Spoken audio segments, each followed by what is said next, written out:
بسم الله الرحمن الرحيم. السلام عليكم ورحمة الله وبركاته, and good afternoon everyone. My name is Sultan. I am the research fellow at the Islamic Arts, Architecture and Urbanism Master's Program at the College of Islamic Studies in Hamad bin Khalifa University in Doha.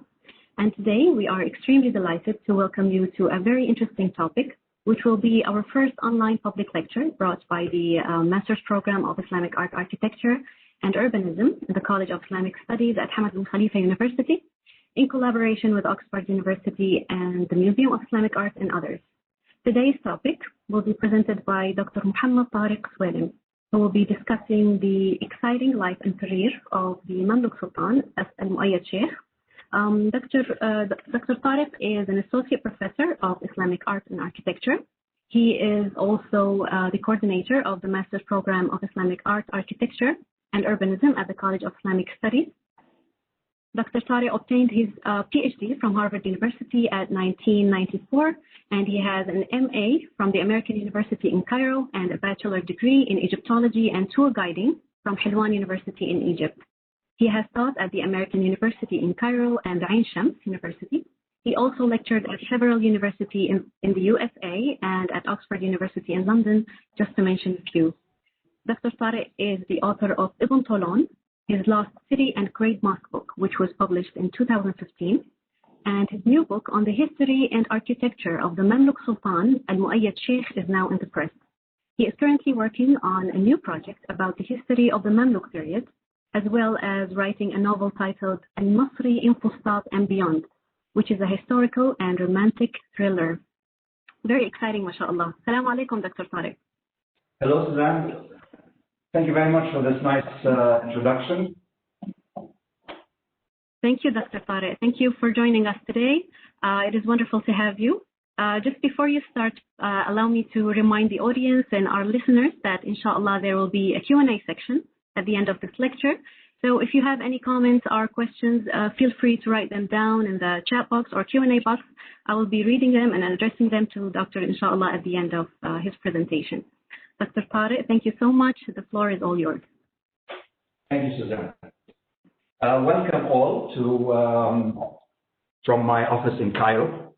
And this is the first time for me to give such a presentation. So it's kind of challenging to talk for people from all over, from this place, and it's quite interesting. I am delighted and honored that you're all here. I know everyone is busy, and it is a time when things are rather difficult. So I'd like to make this lecture a little less dense than others in life. The lecture is about the life of Sultan Al-Muayyad Shaykh and his mosque, and obviously the unique inscriptions. Why is that so interesting? Simply because Sultan Al-Muayyad was a great Mamluk Sultan during the middle period of the Mamluk period. When we talk about the Mamluks, we are talking about the golden age of Egypt, Misr, and Bilad al-Sham. Bilad al-Sham is Palestine, Jordan, Syria, Lebanon, the Hijaz, southern, what is now Turkey, and parts of Iraq. So this was an empire that was already been established by the Ayyubids. Ayyubids, the last Ayyubid Sultan, Sultan Salih al-Din Ayyub, a genius, managed to collect these Turks that were from Central Asia and brought them over, and they became his secretaries as well as his bodyguards and formed great armies. When he died, eventually they took over the empire and they took over affairs, and they also proved to be very powerful. Why? Because in the 13th century, we had this terrible attack by the Crusades and another one by the Mongols. And what happened is that the Mamluks of Salih al-Din Ayyub managed to fight the Crusades and defeated them. And then later on, when the Mongols attacked Syria, Bilad al-Sham, they managed to go ahead and fight them and also defeated them. By that, they had defeated the greatest threats of the Near East, became the superpowers of this area. They were in charge of the Hijaz, the pilgrimage, Mecca, Medina, were under their control, Egypt, and all of Bilad al-Sham. Why is all this important? Because they were in control of the trade routes that were going east, west, north, and south throughout this area. And the Near East was always very important in history because of the tremendous trade routes in order to reach from east to west, and from west to east, and from north to south, whether it is for commercial reasons or for pilgrimages, of all kinds of pilgrimages. Okay. So we have the Mamluk period is really divided up into two periods. The first one is called the Bahari Mamluks. The second is called the Circassian or the Burji Mamluk period. Sultan al-Mu'ayyid was kind of in the middle. He was in the early 15th century, and he was, like all Mamluks, bought from Central Asia and became a Mamluk of a great Sultan, very famous Sultan called Sultan Barkuk. And he managed to find his career in the hierarchy of the Mamluk Empire and simply managed to take over the throne. But how did that happen? That's most important. And this is where I'm going to start sharing my slides. Oops.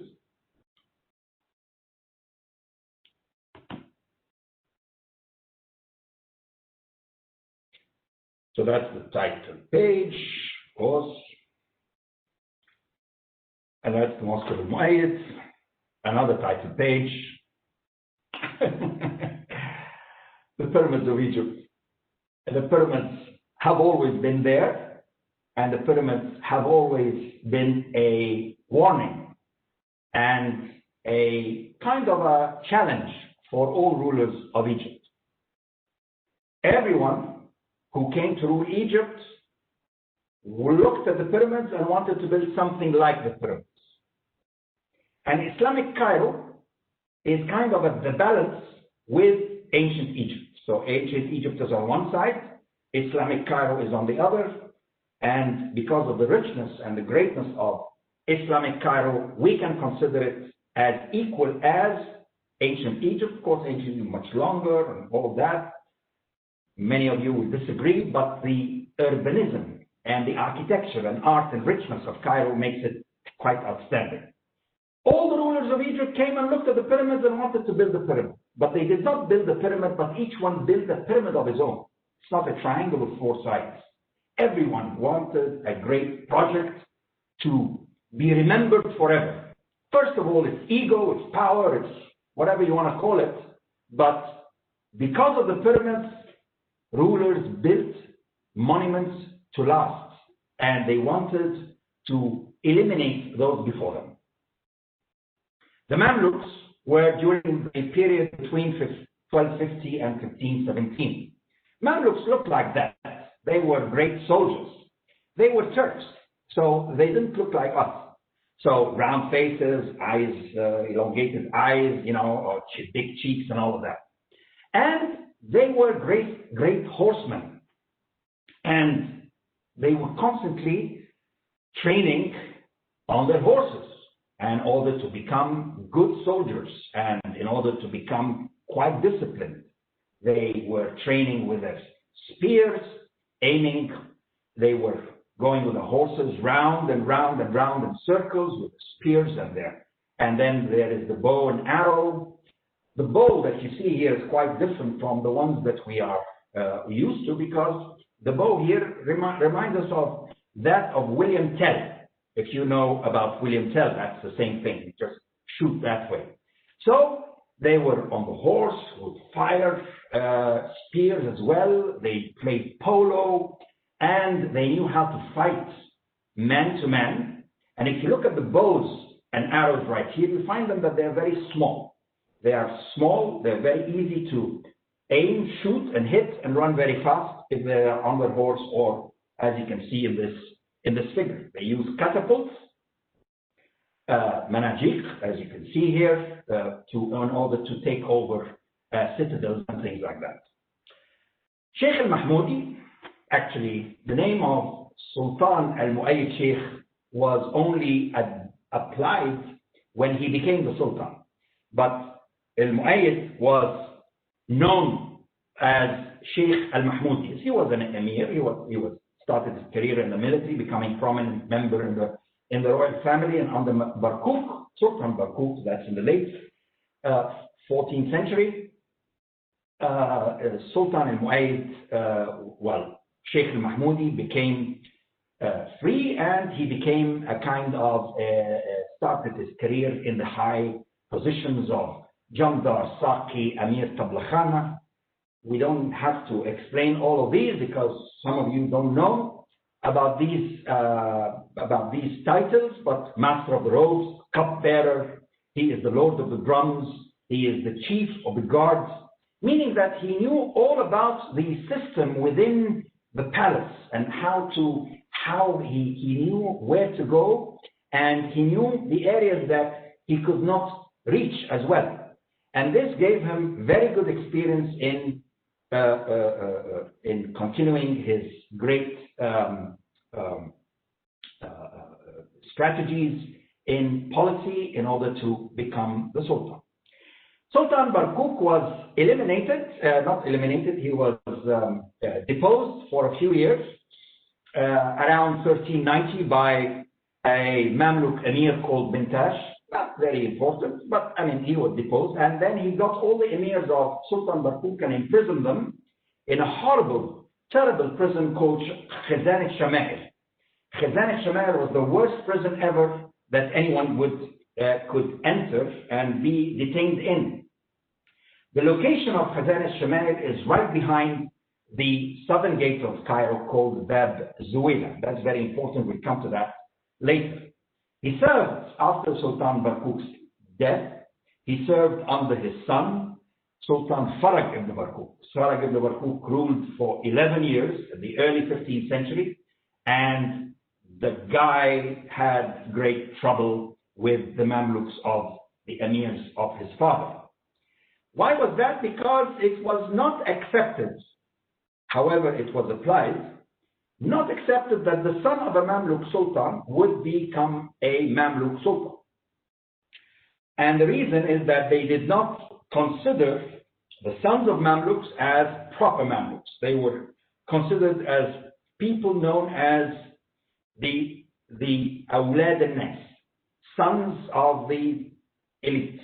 They did not go through the trouble to become Mamluk soldiers, and they did not go through the trouble of becoming real harsh people. They looked down upon them. Farag ibn Barkuk was looked down upon by the emirs of his father because they simply wanted to take over. For 11 years, Sultan Farag ibn Barkuk started to fight. He was constantly rejecting the power of all these great Mamluk emirs who were rich, who knew about administration, who knew about war, and all of that. We find that our Shaykh al-Mahmudi, Sultan al-Mu'ayyid, sometimes he becomes closer to Sultan Farag because of loyalty with his father against the Mamluk emirs, and more so against Sultan Farag if Farag did not really do things he wanted. I always wanted to become a governor of this place, a governor of that place. He would agree, sometimes not agree. All of them were playing games with each other. And the whole thing is about loyalty and disloyalty. But something happened in the early 15th century. Timur Lenk attacked Syria, Asham. He massacred the city of Halab and continued south to Damascus. Once Sultan Farag ibn Bar'u knew about that, he got his armies with all his emirs and left Egypt and went to encounter and fight with Timur Lane. Timur Lane sacked the city of Damascus. As you can see, this is a painting. I don't know the authenticity of this painting, but it shows the whole thing.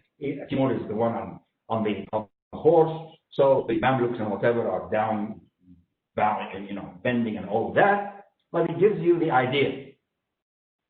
But Sultan Farag ibn Bar'u escaped.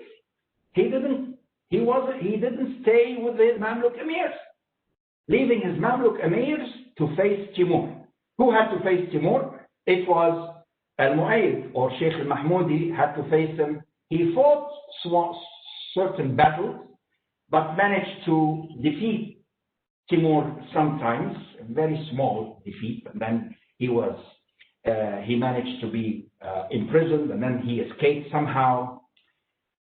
Things that are not very clear in history, how he managed to escape from all this, but something happened at that moment.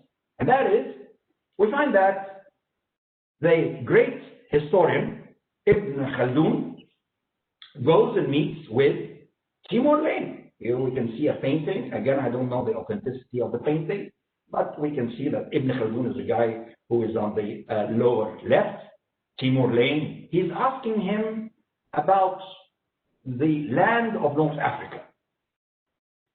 Ibn Khaldun simply asked for a few days to prepare the portfolio or the report, and came up with the idea that North Africa is not a place for you, and simply tried to convince Timur Lane not to continue south to Egypt and North Africa. Eventually, Timur Lane was convinced and left. Ibn Khaldun played an important role in this period. But the emirs decided that it is time for Farag ibn Bar'u to be eliminated. And many battles took place between them. Sultan Farag ibn Bar'u was in Egypt. And then Emir Nawruz al-Hafzi was in Asham, which means Damascus, Aleppo, all this area. The Emir Shaykh al-Mahmudi, who became as Sultan al-Mu'ayyid, was in the area of Gaza and Palestine. Somehow, they managed to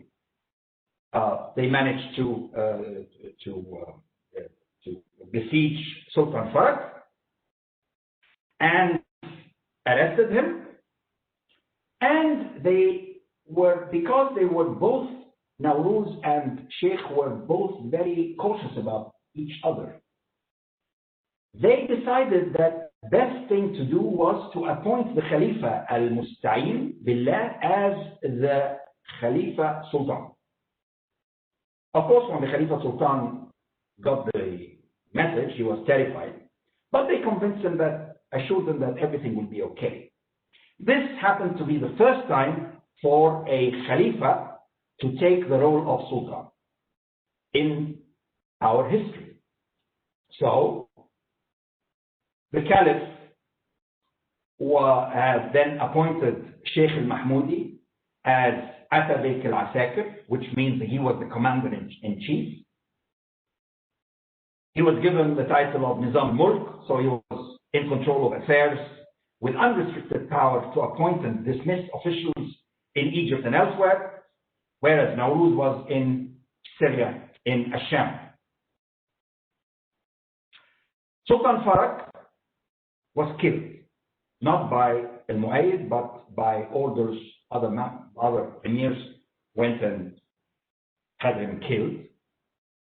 Both Nowruz and Shaykh al-Mahmoudi had this ruse arrangement of Shaykh being in Egypt, Nowruz being in Sham. The Khalifa resided in the citadel in Cairo, and Shaykh al-Mahmoudi al-Mu'ayyid had his office down at the entrance of the citadel. Shaykh managed to be the one in control of affairs. 1 year later, he deposed the Khalifa, went and fought with Nowruz, eventually arrested him and had him killed. Shaykh al-Mahmoudi became Sultan al-Mu'ayyid.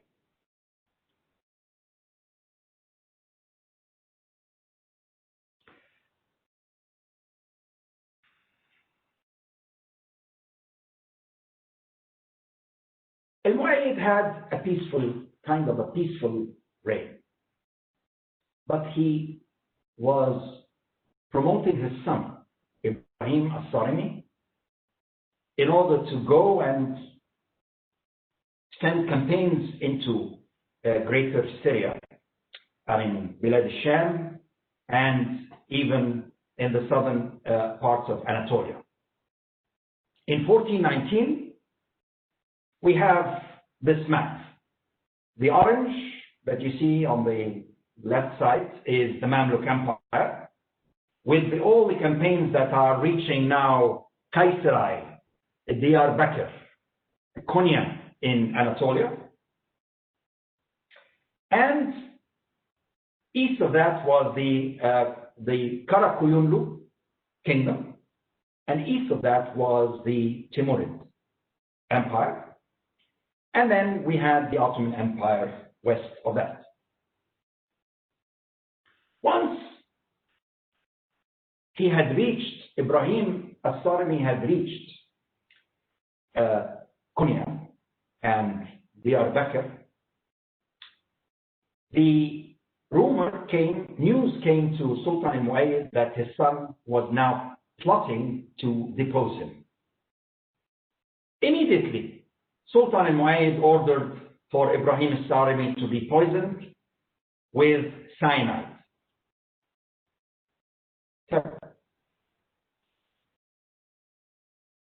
And he's buried inside his mosque that we're going to talk about right here.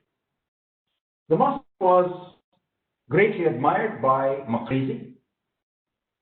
It was greatly admired by Pascal Tost in the 19th century, and David Roberts, all the famous artists who came to Egypt. Beautiful lithographs were made.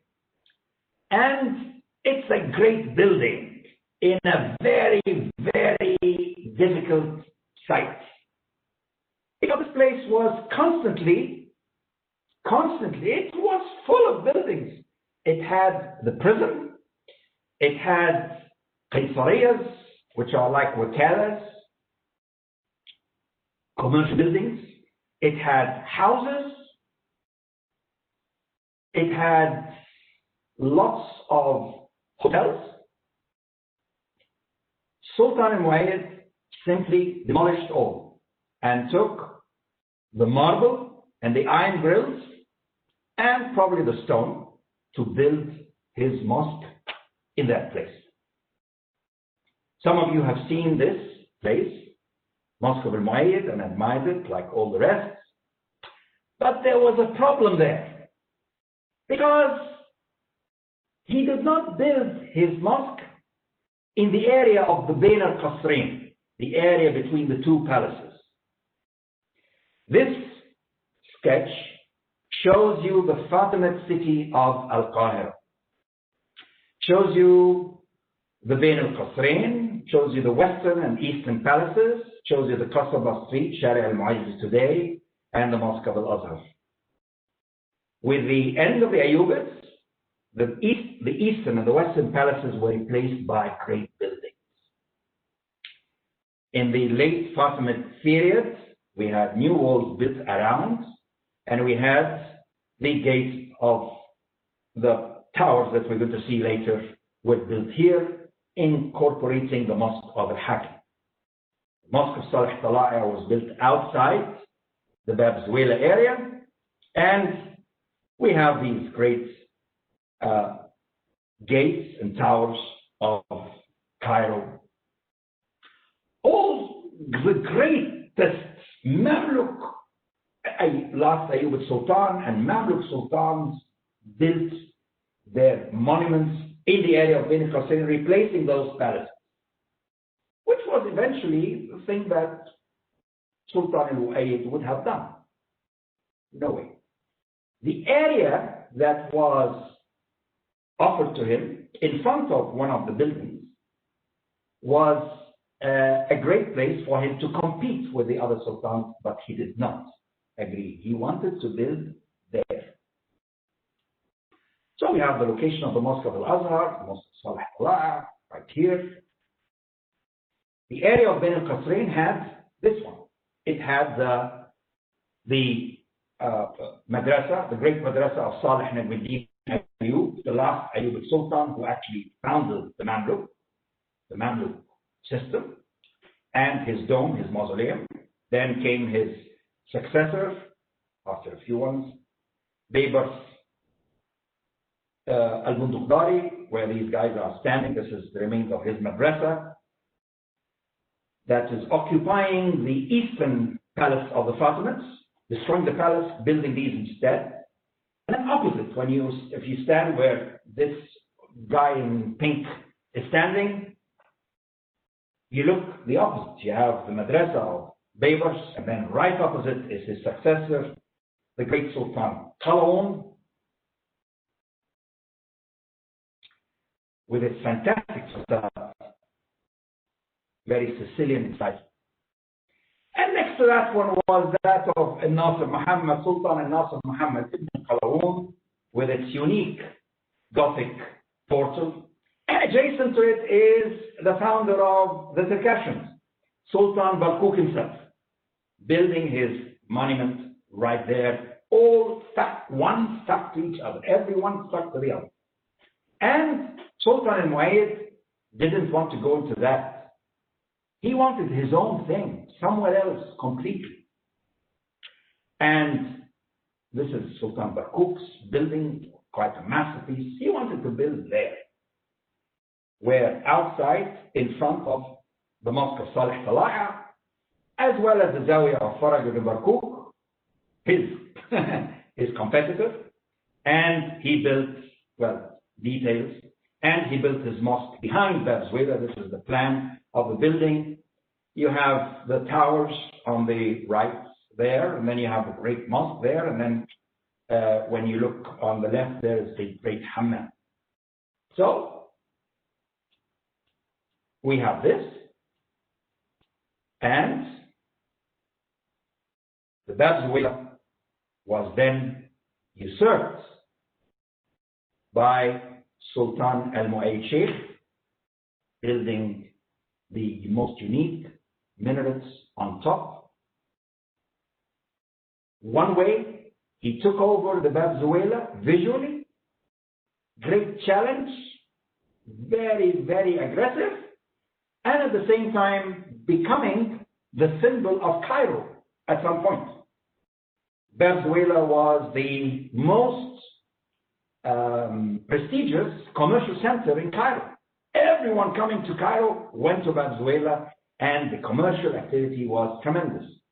He took over with these two great minarets right there.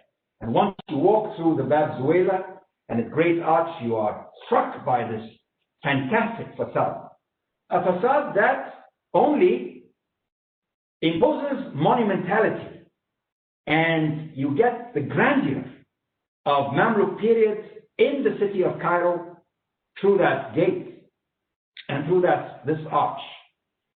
The facade, and then the great dome of the Mosque of Al-Mu'ayyid Shaykh. The visual effect is interesting because we can see that you walk through the Bab Zuwayla and you see the facade of the mosque. But then when it comes to the portal is tilted a little bit to the left, because those coming from the north to the south, they can first see the portal and then the facade after.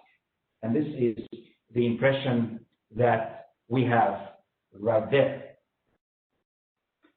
stalactites, a wonderful hood, tiers of stalactites, one after the other, and then arabesque designs all over in a trefoil or tripartite. Going back to Bain al-Qasrain, I know we are losing time. I'm going to go very fast. Okay, Bain al-Qasrain, we have Sultan Nasser, Sultan Salih al-Din Ayyub, Baybars al-Bundukdari, Sultan Qalawun, Sultan al-Nasr Muhammad, Sultan Farag, Sultan Barqut. The plan of Sultan Mu'ayyid, Bab Zuwayla. Behind Bab Zuwayla, you have the mosque, and then the hammam is on the left. And then this is what happens. He usurps the Bab Zuwayla, which is the most prestigious commercial center in Cairo. Builds his minarets right over the tower. Usurps the gates, and this becomes the symbol of Cairo as well. You walk through the arched entrance of Bab Zuwayla. You have this incredible facade showing great monumentality. It is tilted so that you are struck by this extreme magnificence of the facade. But the portal is tilted a little bit so that you see it when you're coming from the north to the south. And this is, I mean, it speaks for itself, the tripartite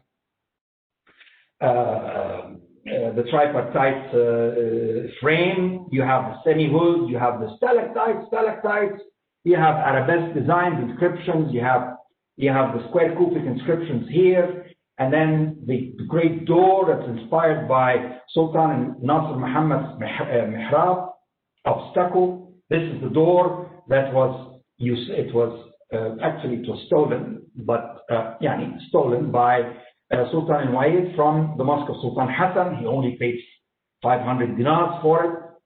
And then this unusual decoration, we don't see it anywhere before, after, very, very strange. The door is magnificent, absolutely magnificent door of Sultan Hassan. Excuse me. You enter, you look up, and you have this fantastic vestibule with the groins, and all these are all in stone and culminating in the centralized in the center of it, making a cross with stalactites, and then the mirror effect of what you have outside into inside, and then reflecting back on the right. I know this is too much information, but it's absolutely breathtaking. You walk from the vestibule, and this is the door there. You enter the great dome, the mausoleum of Sultan Mu'ayyid there. Looking up, you have a great dome, and then it's all supported by Muqarnas pendentes. It speaks for itself, as you can see. Great heights.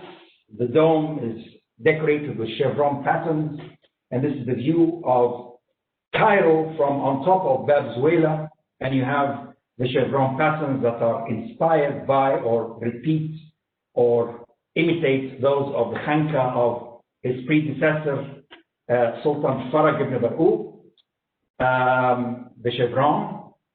Of course, you have mausolea were great, and of course he had at the back of his mind, he had that of Sultan Hassan, which has extravagance in its marble decoration and great inscriptions. Here it's very plain, because he wanted to make good relations with the Sufis. He was very passionate with Sufis. But then when it came to his own cenotaph, it is not Mamluk because of the inscriptions. The inscriptions are very early. They are probably from the Ikhshidid period. Arabesques start to spring out. They start to be born.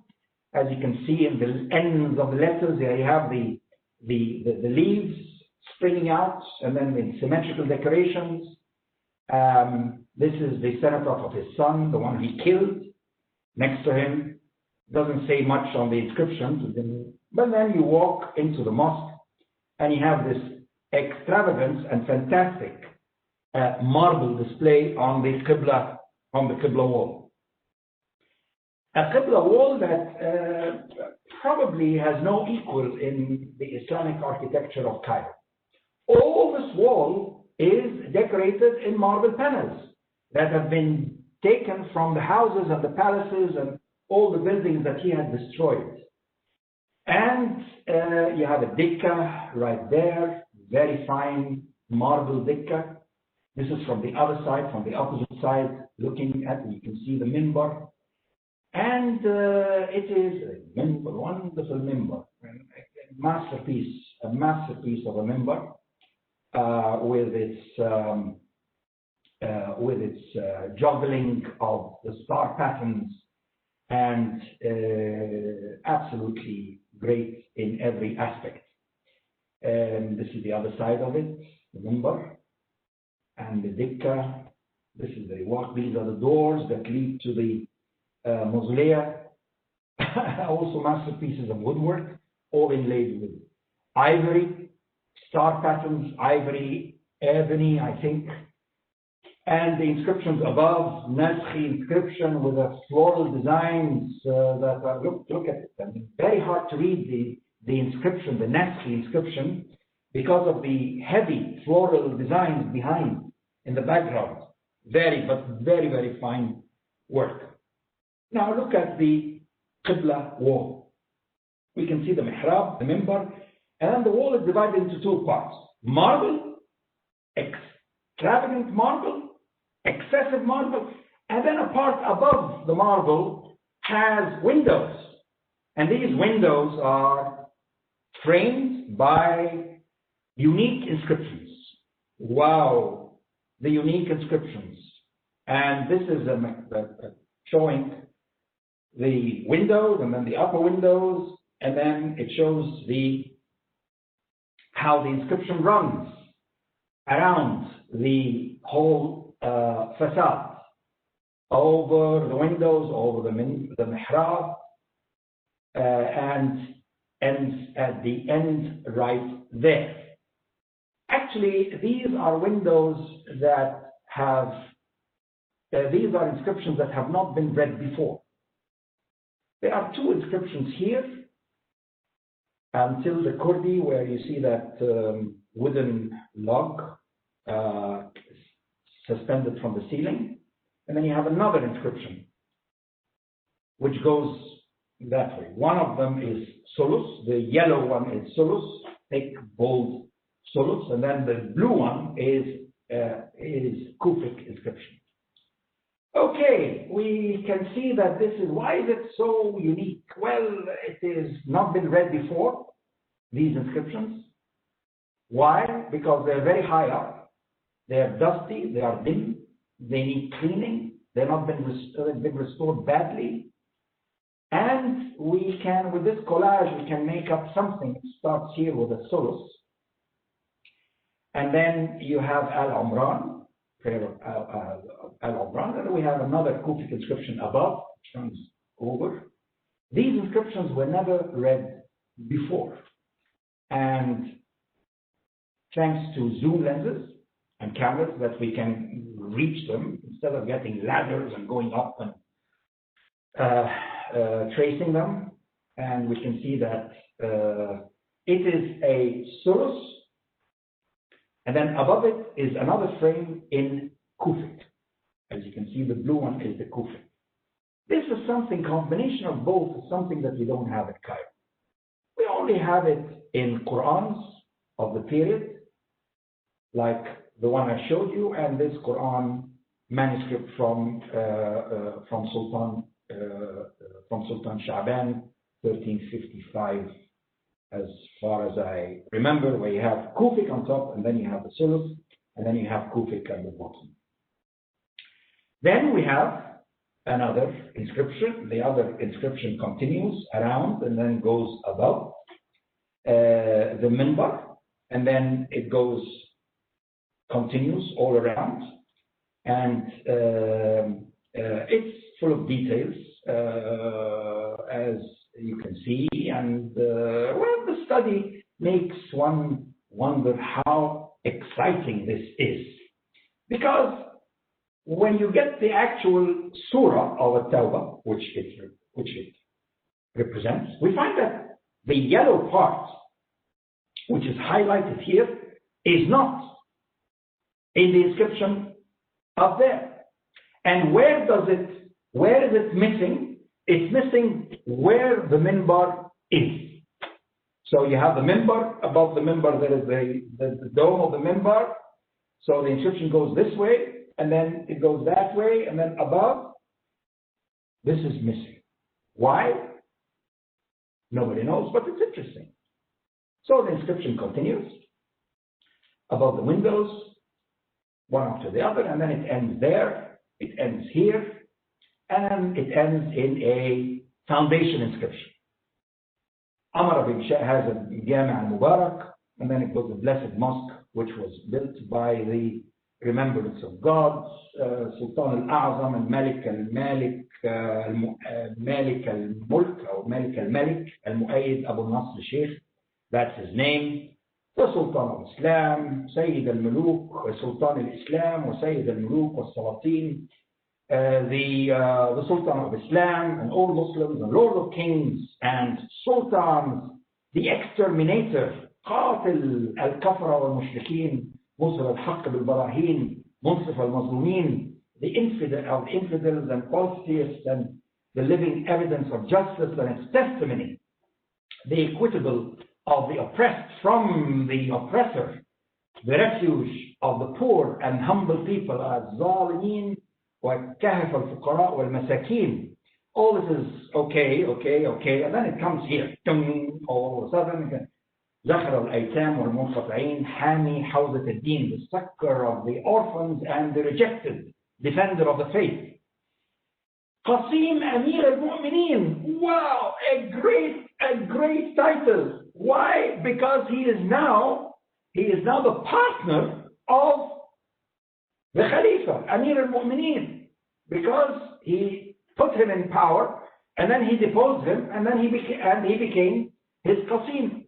This inscription is never found anywhere except one time earlier during the time of Baybars, Sultan Baybars al-Bukhari, where he brings over the Khalifa from Baghdad, or brings the relative of the Khalifa from Baghdad and makes him a Khalifa. Then he gives his title Qasim Amir al-Mu'mineen, the partner of the commander of the faithful. صاحب العالمين خادم الحرمين. So the owner of the two worlds, the servant of the two noble sanctuaries, Mecca and Medina, of course. الشريفين ملك العرب والعجم والترك والديلم. King of the Arabs and the non-Arabs and the Turks and the Daylam. Where did the Daylam come from? And we can see that the inscription is so crammed all of a sudden in this place. He has all this space, and then he comes at the end and crams the inscription there. You cannot see it, but it's there. When you come to read the titles of the Dikka, and this is probably the only Dikka in Cairo, in Islamic Cairo, that is with inscriptions giving the titles. We have the inscription there that does not mention the titles that I just gave you, right here. Interesting. So as I said earlier, in 1419, Ibrahim al-Sarani, the son of Sultan al-Mu'ayyid, went and crossed and sent campaigns and reached Diyar Bakr, Konya, Kayseri, and all this area in Anatolia and eastern Anatolia. But where is Daylam? Daylam is there on the eastern part of that. It is in the area of the Kara Koyunlu Empire or Kingdom. It is known that during that period, Sultan al-Mu'ayyid had coins struck in his name there. And Sultan al-Mu'ayyid also had had his name ending the khutbah on Fridays in that area. So it was probably or maybe a political ambition that Sultan, he didn't reach there, but maybe it was his ambition that he was going to reach there and he was going to have full control over this place. But then he had to kill his son. Something of the sort. So it's either before this or his ambition was political strategy, was to go over to Daylam. Daylam is maybe the end of the world, but this is what we have right here. The mausoleum, and this is the tomb of the warrior, his great warrior, Ibrahim as-Sarimi, who news reached the Sultan that he was plotting against him and becoming very powerful. So he had him poisoned and killed by giving him cyanide. The man killed his own son for power.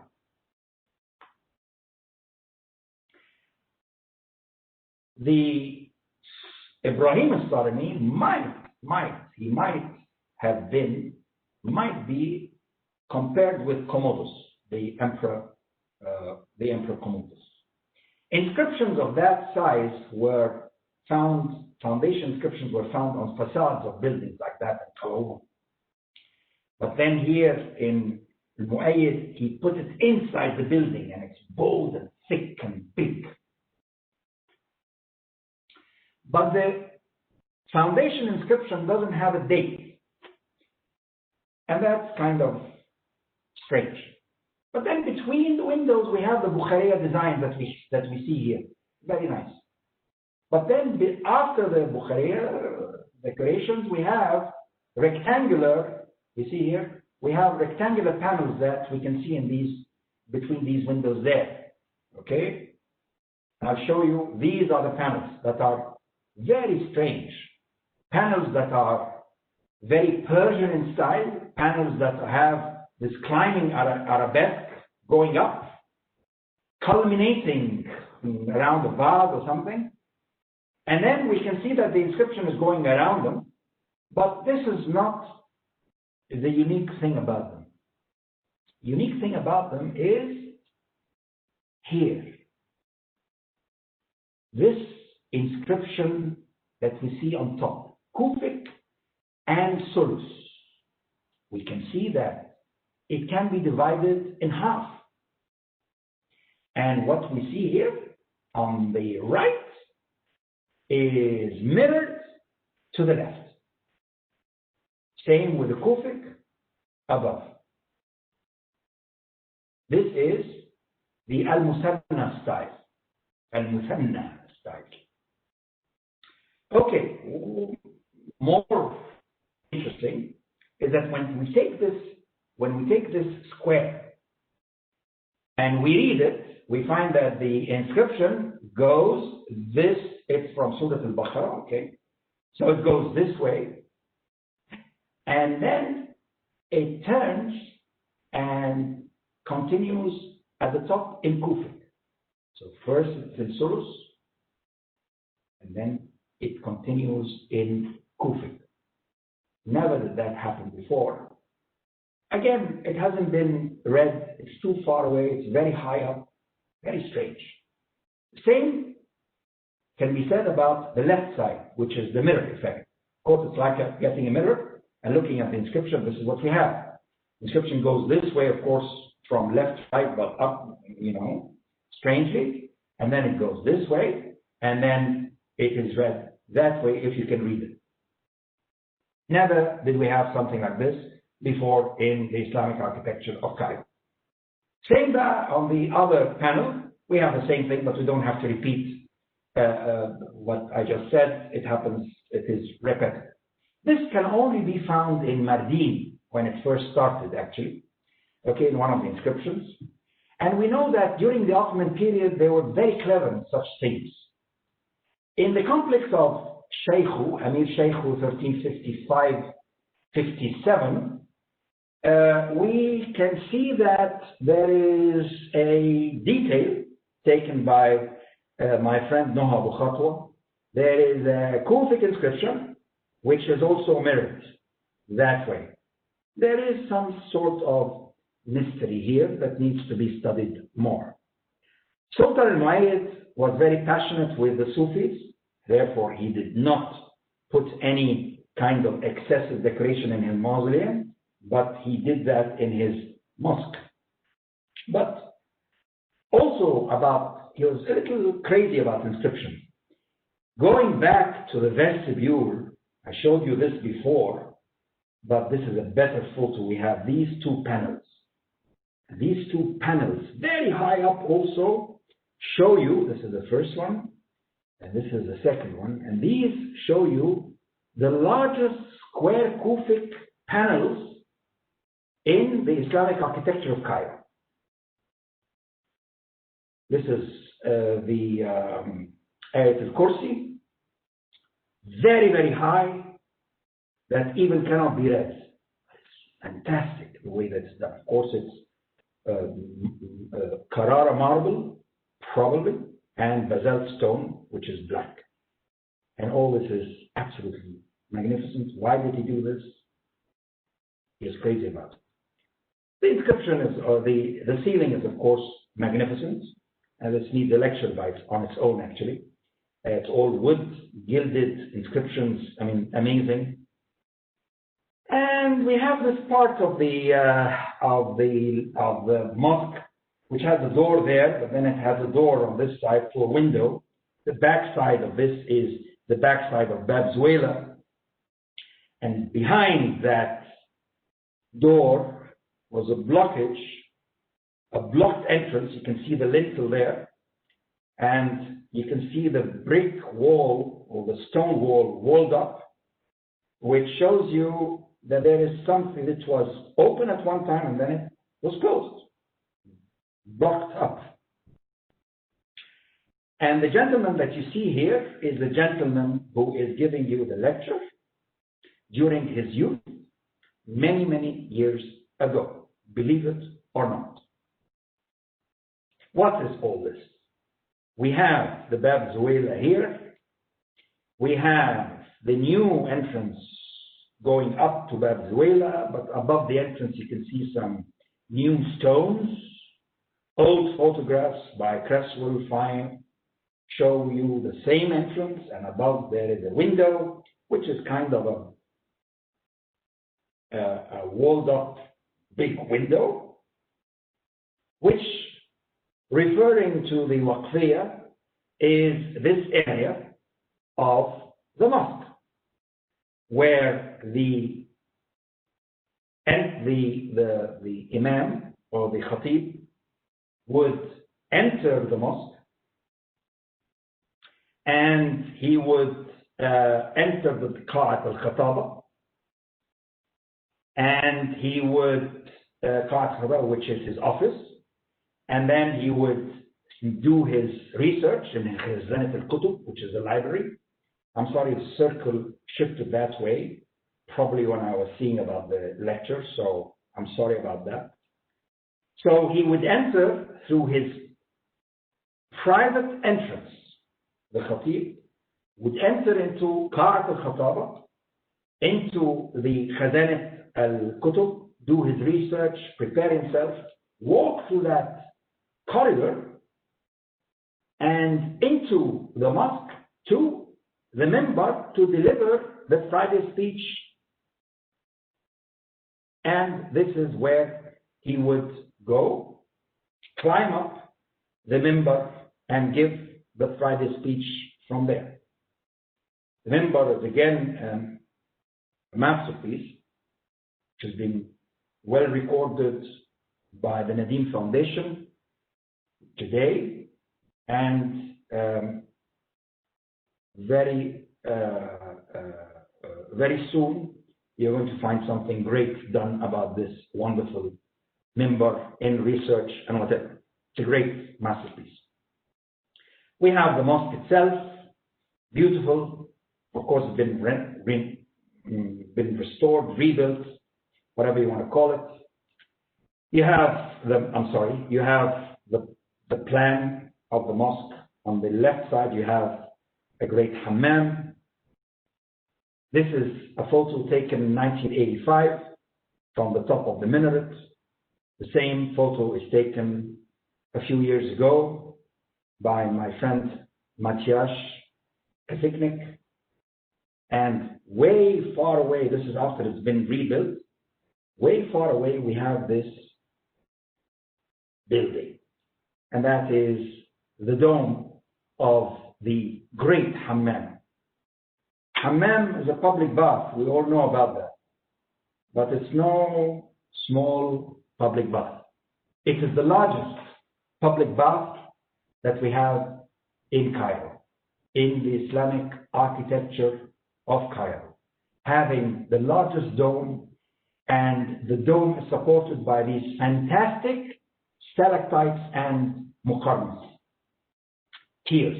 If you count them, you'll find them 9. We can make them 9 tiers, 10 tiers if you like. Absolutely magnificent, magnificent. Sultan al-Muayyid Shaykh managed to impress us, and he definitely managed to build a pyramid of his own that became a symbol of Cairo. Thank you very much.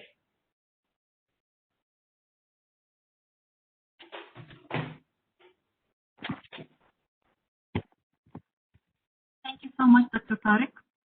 Thank you for this amazing presentation and for this very intriguing lecture. I guess many of us are really unaware of how important this Mamluk dynasty to the history of our modern world. We have so many questions received so far, but allow me to start with one question of my own. I will go back to the beginning. Yes, please. Do you want me to keep the slide, or do you want me to stop sharing, or is that okay? Yes, you can stop sharing. Okay. No. Okay. Here, I stop sharing. We just want to have things properly done. Okay, so my question goes back to before the Mamluk dynasty starts. To the Mamluks in specific, where did they originally come from, the Mamluks? The Mamluks came originally from the area between the Caspian Sea and the Black Sea, and also the area which is southern Russia today. That's basically, so we call that Central Asia in general. Mm-hmm. But so it's the area between the Caspian Sea and the Black Sea, that's where you have Armenia, Georgia, etc., and then southern Russia, and then it expands.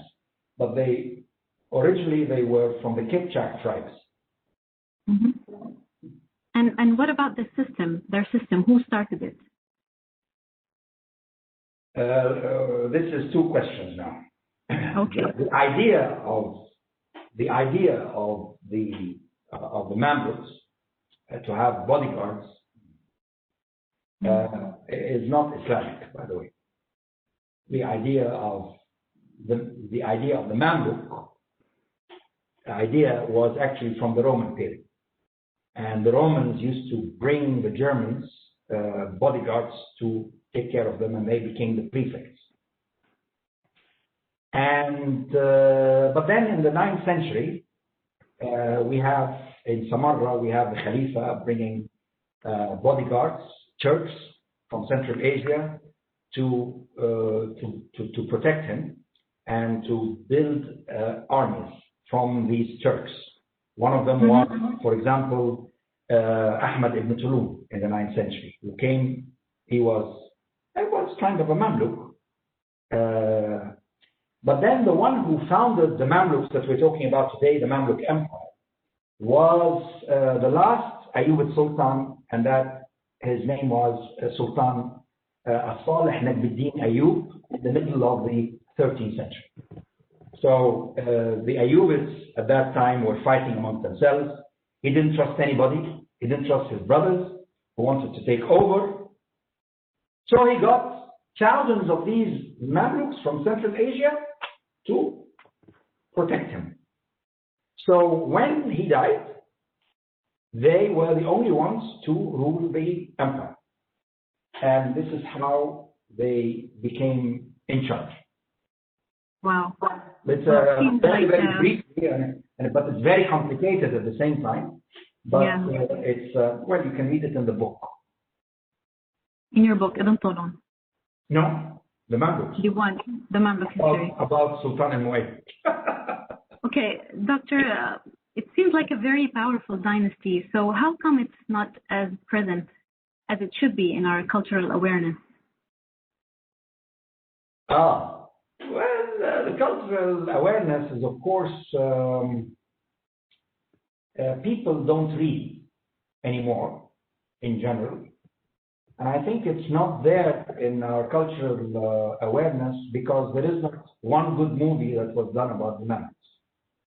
But if there were a good movie done about the Mamluks and siding with the Mamluks, okay, not that they are, the treacherous, bloodthirsty guys. Well, they were, but not,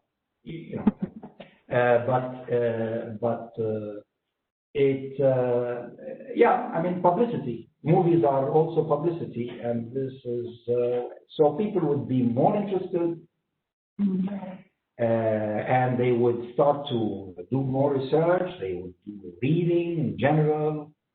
Of course, all the monuments also have to be well restored for people to go and visit, and they would like to go to the monuments and enjoy them and enjoy the beauty of the richness. All of that needs to be put together, and you would have this awareness. Yeah, you're right. Movies have a great impact. But this is starting. I mean, it's starting slowly, but it will happen. Mm-hmm. And speaking of movies, and since I personally know that you're a big fan of heroes and villains in specific, do you consider Sultan al-Mu'ayyid as your hero? That's a very nice question.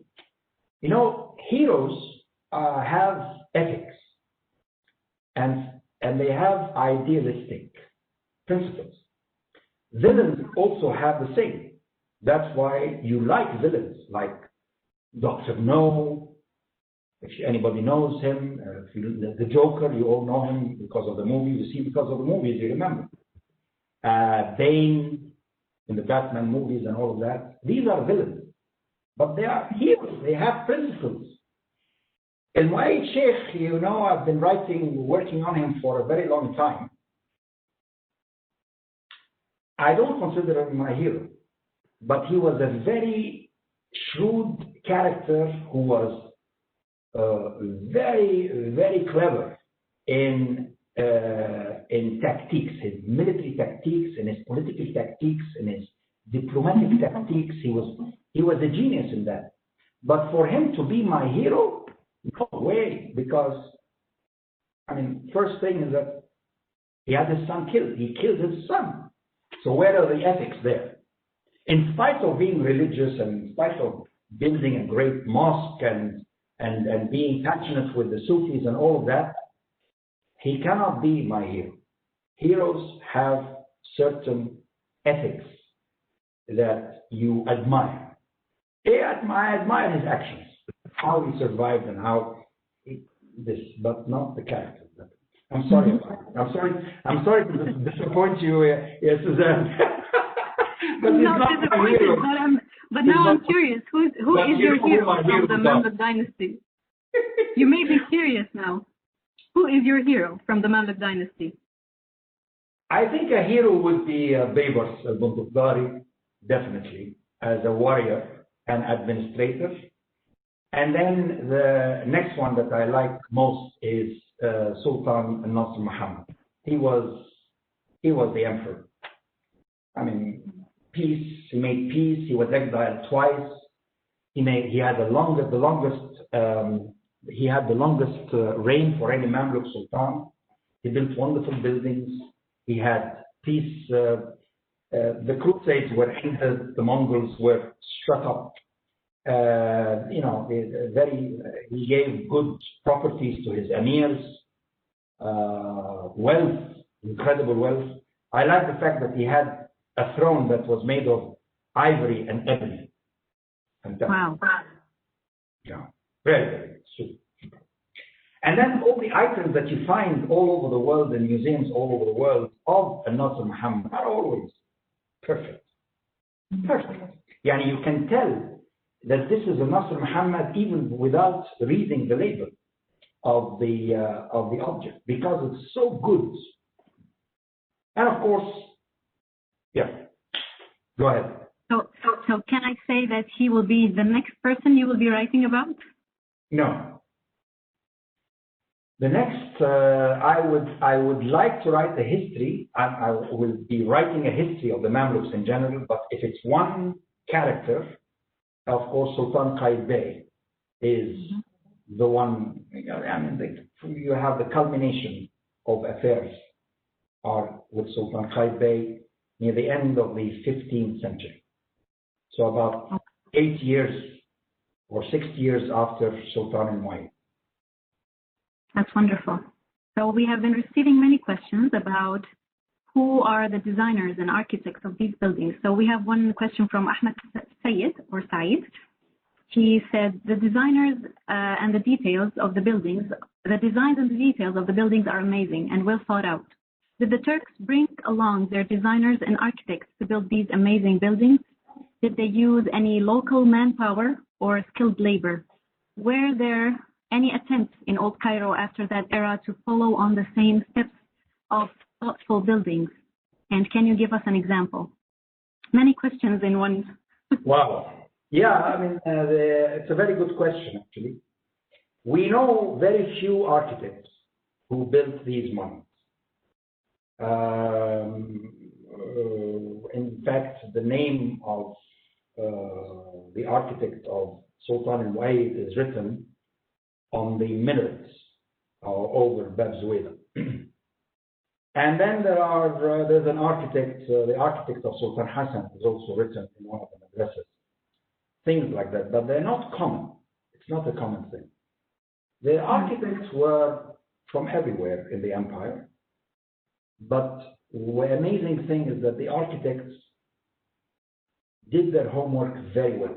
Yani, they studied Cairo to the extreme. And they go wherever they came from, if they are Egyptian or non-Egyptian, it doesn't really matter. What matters is that they did their homework very well, and they knew how to improve it within the context of Cairo itself. So they didn't get something Persian, for example. They didn't build a Persian building, a building that you find, for example, in Isfahan. You don't have that in Mamluk Cairo. You have Mamluk is Mamluk. Wallahi, when it came to the Ottoman period, okay, there were two trends. There were two trends. The nationalistic trend, which is the Mamluk, continued. And then the Ottoman, which is the foreign trendy chic trend, which is Ottoman, domes بقى وحاجات كده. The amazing thing about the Mamluk architects is that they were within. The decoration can be different. They can get decorations from here and there, from China. They can get them from Iran, from elsewhere, but on the whole, it's Egyptian. So it really, and then there were guilds of architects and artists and craftsmen who were constantly traveling from one place to another. You go to where you find your business. Like today. We travel for business. Okay, and that's where we get our income. The same was with the craftsmen, the architects, and the artists. Wherever the market was, they would go and work. Not that they were not Egyptian. No, many of them were Egyptians as well. But it didn't really matter. Mm-hmm. Another question from Muhammad Najjar. We have many questions, and I guess it's just fair to extend the meeting until 5 o'clock so that we can cover as much as we can. We are here with whoever is here, and we were late we have this mess in the middle, so we don't. It's very nice to have all these people there. Yeah. Okay, so we have a question from Muhammad Najjar. Why succeeding sultans didn't build around this area? This building is standing alone there with no other monumental building. No, this is wrong. Hi, Najjar, first. Nice to know that you're here. No, the area around Venezuela is full of buildings. The biggest building is right across from the Mosque of Al-Mu'ayyid, and that's the great wakala of Nafisa al-Bayda, who was quite a prominent woman, rich woman in the 18th century. And she built a great wakala and Salif Kuttab and the hammam that was just working just until a few years ago. And then there were palaces built in this area. And no, the area is full of buildings all around. It's not standing alone. Maybe the slides show that they're standing alone, but what you need to do is to come to Cairo sometime, and I'll show it to you, inshallah. Inshallah. So we have another question. We have learned from your lecture that the Mamluk period was divided into Al-Bahri and Al-Jarkasi. Why did this division exist in the first place? None of the modern historians did this division. It was Maqrizi who did this division, because the Bahri Mamluks were mostly from the Kipchak tribes in Central Asia until the time of Sultan Barkuk, when he took over. When he became the Sultan, he started importing thousands of Circassians, Sharakisa, of his own people, from his own tribes, to come to Mamluk, Egypt and Bilad al-Sham, and started appointing them in the best positions. And from there started the Circassian period, and there was very few Kipchaks after that. Therefore, we have from the late 1380s until 1517, the rulers were Circassian. Before that, they were all Bahri Mamluks. That's why we have this. And the division was done by, at least by Maqrizi, maybe by earlier, but I don't know. I have a comment from Abigail Brown. I hope I'm pronouncing your name correctly. I think it's a comment. Is it possible to hire? It's a question, general one. Is it possible to hire a very good guide with some academic knowledge, perhaps from the university, as a guide to these buildings in Cairo? I have never been there, but I look at the architecture a lot online and would love to go when the pandemic is over. You're most welcome to come to Cairo anytime. Of course, there are wonderful guides, specialists in Islamic Cairo. You can always get in touch with us, and we'll give you a list of wonderful, excellent guides. There, actually, many of them are and the attendees. Although I don't have a list of the attendees, but many of them are excellent in the field. Yeah, sure. Zain Tariq is asking, were all Muslim empires ruled by Turks? All Muslim empires ruled by Turks? No. All Muslim empires were. It's a very no. The short answer is no. Okay. So, do you have any resources for those interested in reading more about the Mamluk dynasty and Sultan Mu'ayyid Shaykh in specific that you recommend? Books or websites? Yeah, I was waiting for that question actually. There are not many, but depends what you want to read, what kind of reading you like. One is that there is an excellent book that just came out a few years ago by Julien Loiseau, and that is called Les Mamelouks. It's in French. It's been translated in English and Arabic, and I translated in English and I think Arabic. I'm not sure, but that's a dense. It's not a history, but it's a dense study about the Mamluks. Very good, of course. Then, if you want to read about the mosques and Mamluk Cairo, there's the books by Professor Doris Behrens al-Mustaf, Cairo of the Mamluks, the Minarets of Cairo, an introduction to Islamic art and architecture of Cairo. There is also then the books by the publications by Professor Nasser Abbad at MIT, the Citadel of Cairo, Mamluk histories or history of Mamluk Cairo, something like that. These are great studies done. And then there are numerous articles that you can read by the art historians. But then to get a whole history from A to Z about Mamluk history, you won't find it.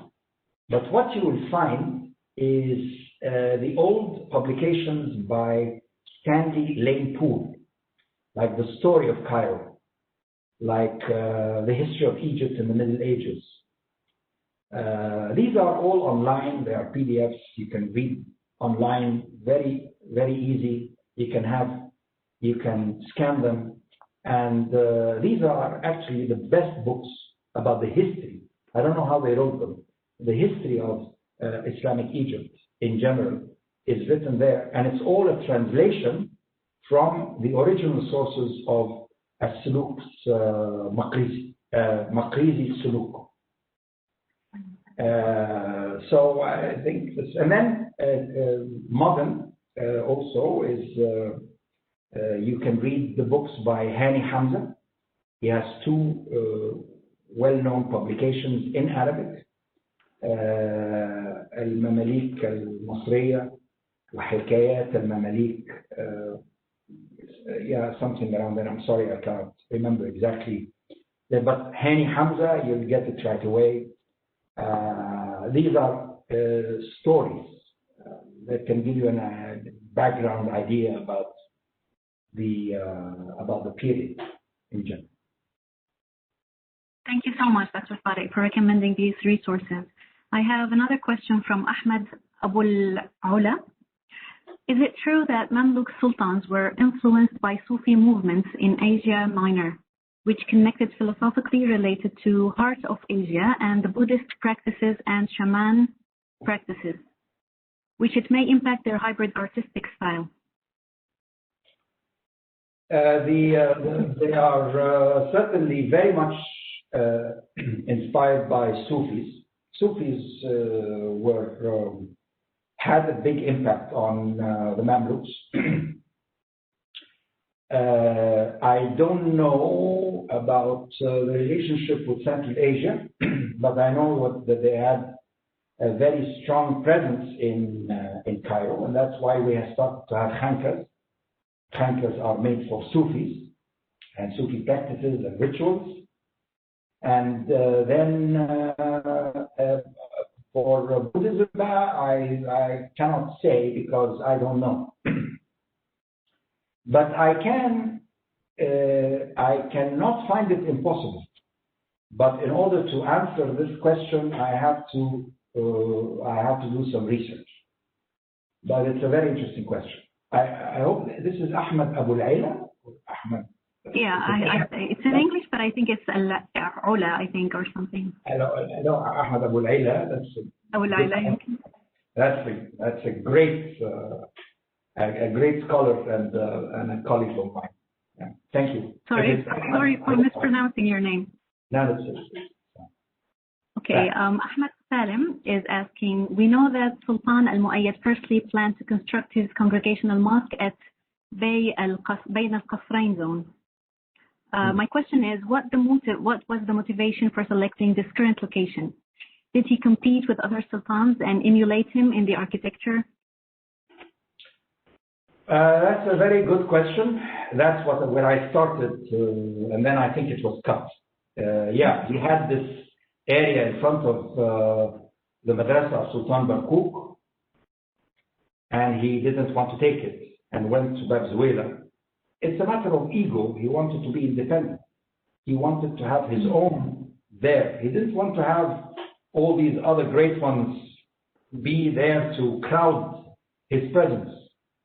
And it's an egoistic thing. I mean, he's a tyrant. I mean, he destroyed so many buildings in order to build his mosque at Bab Zubaydah.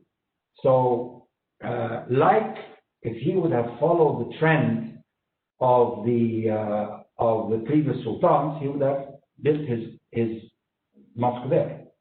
But he didn't. He wanted to have his own thing. Individuality, egoistic project. That's it.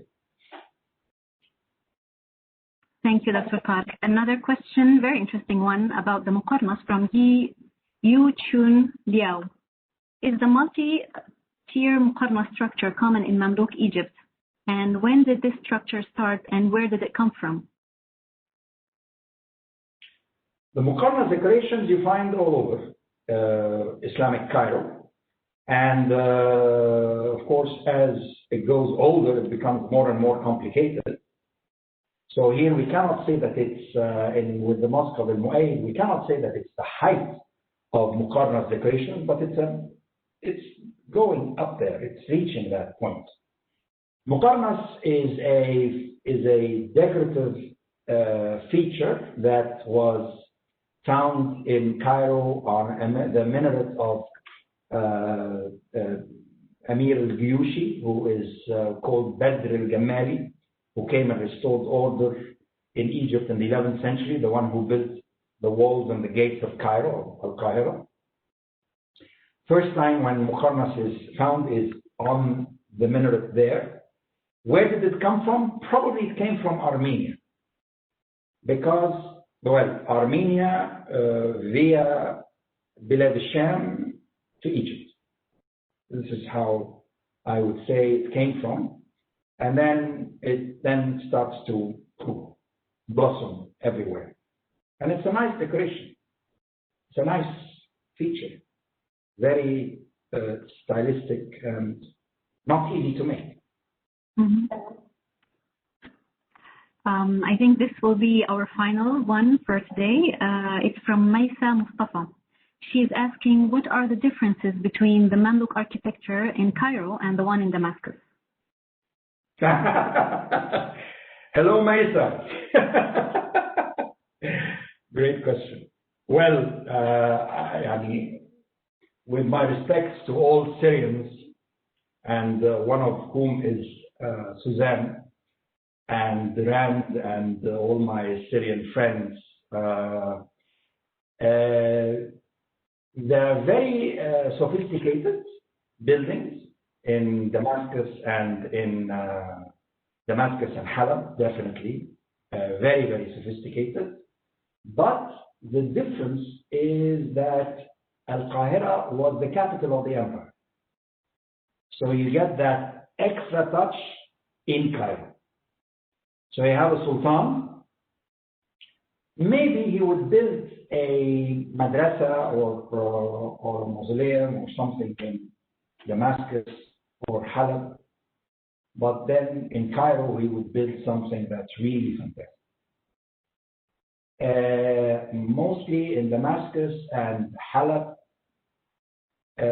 we find many buildings of emirs, Mamluk emirs, great buildings. But when it comes to royalty, the royalty was Al-Qahira. You can say the same thing about Jerusalem. There is a very nice book about Mamluk Jerusalem. You'll find that Qaitbay built in Jerusalem and Sultan al-Mu'ayyid, they restored the great mosque of Damascus and all of that. But when it came to something that is royal and it's for ceremonies and all of that, and I might be mistaken somewhere, but I think in Cairo, the idea that it is the capital of the empire, therefore it is near the citadel. It is, I don't want to say more prestigious, because Damascus could have easily been the capital of the empire except for its location, or Halab, but Halab is a little bit high, far away from in order to control affairs. But they are great. Every one of them is great. If you remove the wires and you remove the electricity and and the pipes and all, like anywhere else, like in Cairo, okay? You just admire them and find them absolutely fantastic. Yeah. Yeah, that's true. Yes. I think it's time to wrap up today. I wish we had the time to answer all the questions, but I will be sharing Dr. Tariq's contact information. There were more questions, come on. Yes, but it's 5 o'clock already.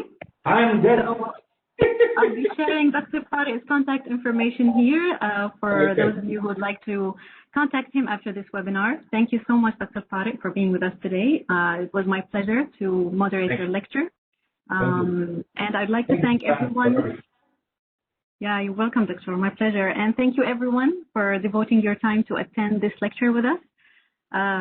Looking forward for more webinars like this, inshallah, brought by our master's program of Islamic Art, Architecture, and Urbanism, the College of Islamic Studies at Hamad bin Khalifa University.